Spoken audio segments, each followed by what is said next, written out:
6 steps to instantly improve your business. Da-da! Oh, you want to know what they are? Well, it's Marketing for Owners, the podcast. It's me, John Butt, on a Friday. You know what happens on a Friday? We have those weekend challenges. Yes, this is episode 250, a quarter of 1,000. That's quite a lot. And it's going to be a good one. You know how it works. Let's get to it in a minute. Just for those of you watching the video, I'm back in the UK. That's why I'm looking pasty and white. That's how we look here. It's November after all. Can't even think what the date is. Oh gosh.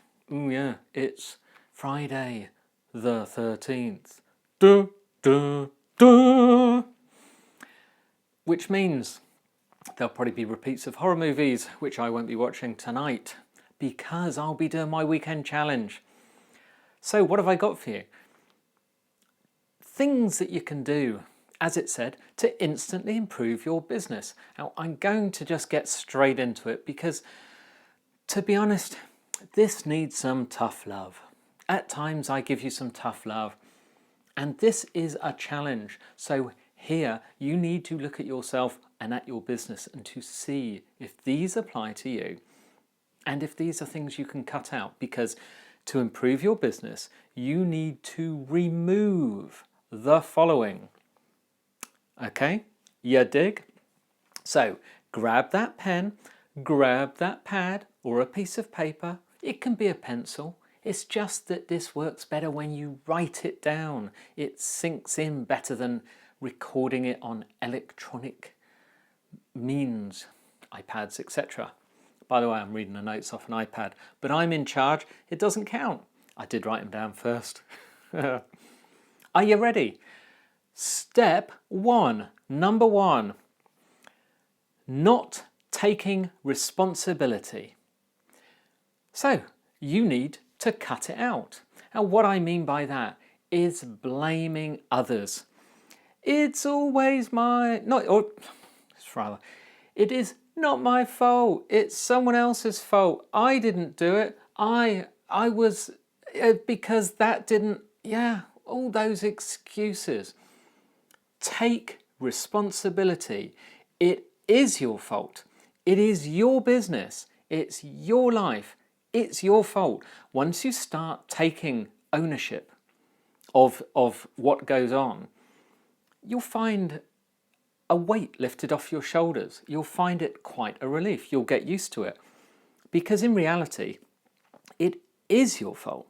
The buck stops with you and with me. In my business, as you know, I spend half of the time away, out of contact with my staff. They don't ask me anything. However, if things go wrong, it's my fault. If somebody messes up, it's because they didn't have the correct training, possibly. The reason they didn't have the correct training is because I haven't provided it for them. You might say, well, how did you know that they needed that training? I should know. We should be asking. You might say, well, perhaps it's your manager or their supervisor. It doesn't matter. If it's it's them, then I haven't provided adequate training for them as a manager, as a supervisor. Do you see how this works? It is my fault. It doesn't matter. Take ownership. Number 2, something else to cut out. Complacency. I do not like complacency. Now, I operate in the fire extinguisher industry in the UK, and I've been in that industry for 30-something years. And look what it's done to the hair. Exactly. Yeah, grey. It is an old-fashioned business. All I hear about is, so we've applied internet means. I used to run a normal fire extinguisher business, did very well. This is the modern era. We now do it via the internet. We sell tons more. Our customers love us. We sell things at a fraction of the price of our competitors because we can, because we're efficient, because we're modern. So what do our competitors do? They complain. They continue to do what they have done forever. And they just complain about the new people like us, and they say, oh, you're ruining it. Now, if I'm getting this wrong, isn't it for the customer? The customers seem to like having low prices.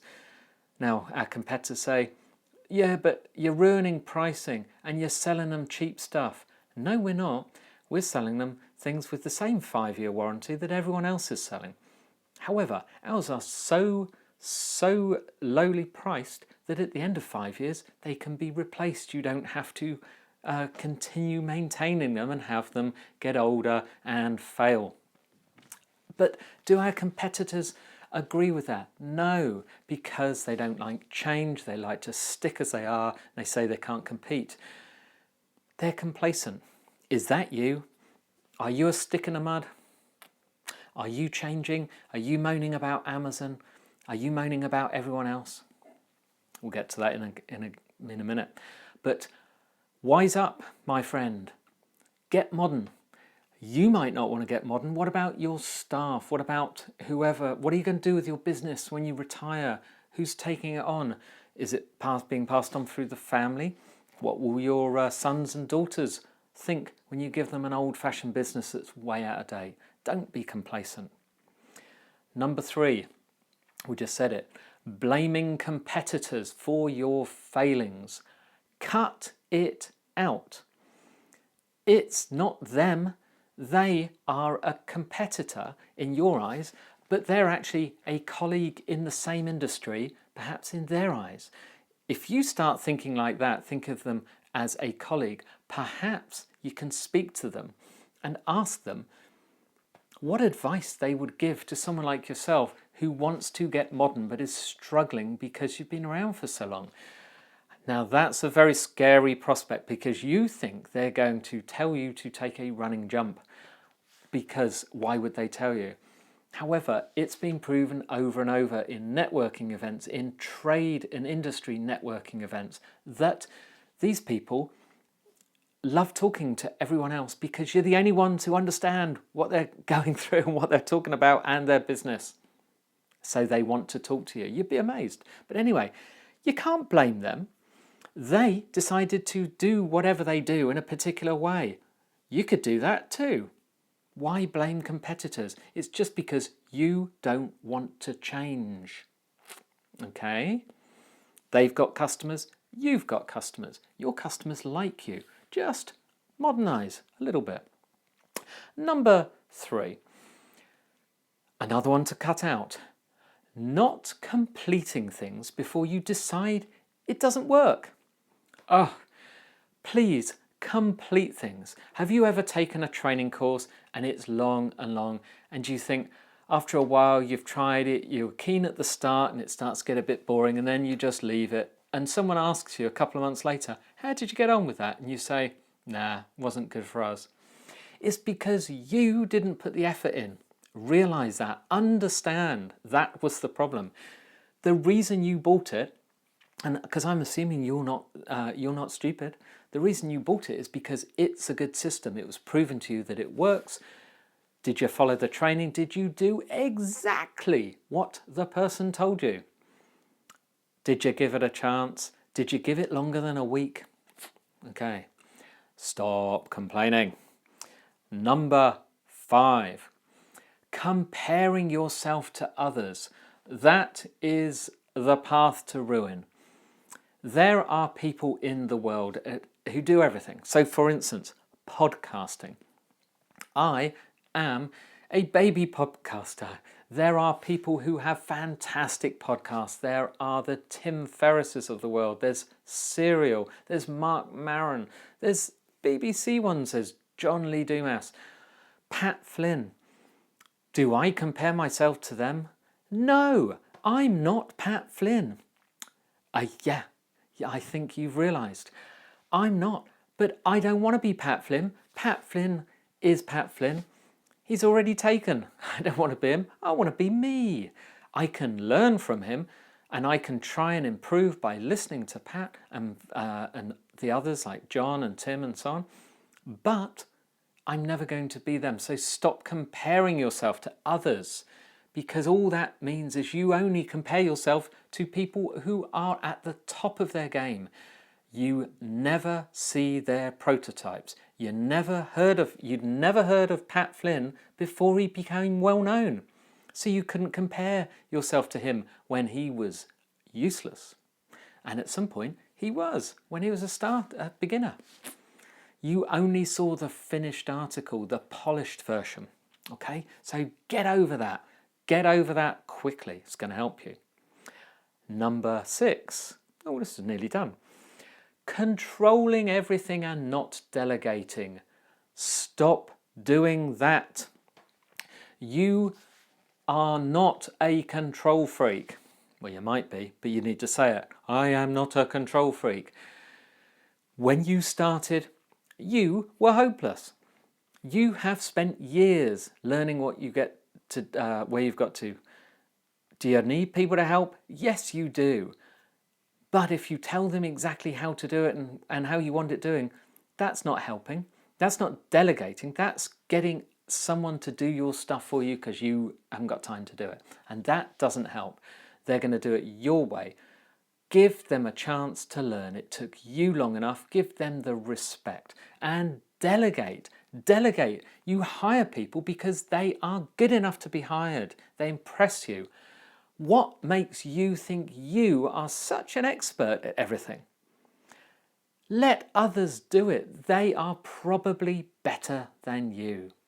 Just stick to what you are brilliant at. Find your ultimate skill. Just do that. Delegate everything else. Again, once you start doing these things, a huge weight will be lifted from your shoulders, the millstone around your neck, etc., etc. You will find the new you, but your business will improve instantly. Now, I don't mean over a period of time. I mean instantly. Guaranteed, or your money back. Before I go, how about a rating? Have you ever reviewed this thing? Because we do like reviews, get quite a few. So if you go to iTunes, there is the review and rating. If you'd like to give a review, please give an honest one. I'd very much appreciate it, but it does tell me what you think and if there's anything you want me to improve or what you like, and I could do more of that. By the way, once you've done that, if you go to the website marketingforowners.com/free book, there is a prize, a gift for you waiting if you were so kind as to take the 2 minutes to offer a review. Go see what it says. That is my website, by the way, quite obviously. If you want to see past episodes, go to marketingforowners.com/podcast. Lots of other goodies, marketingforowners.com/71. That's a good one. Something else free for you. Anyway, go knock yourself out. Have a fabulous weekend. See what you can do about making those changes. I will be back next week. We'll have some good stuff on Monday.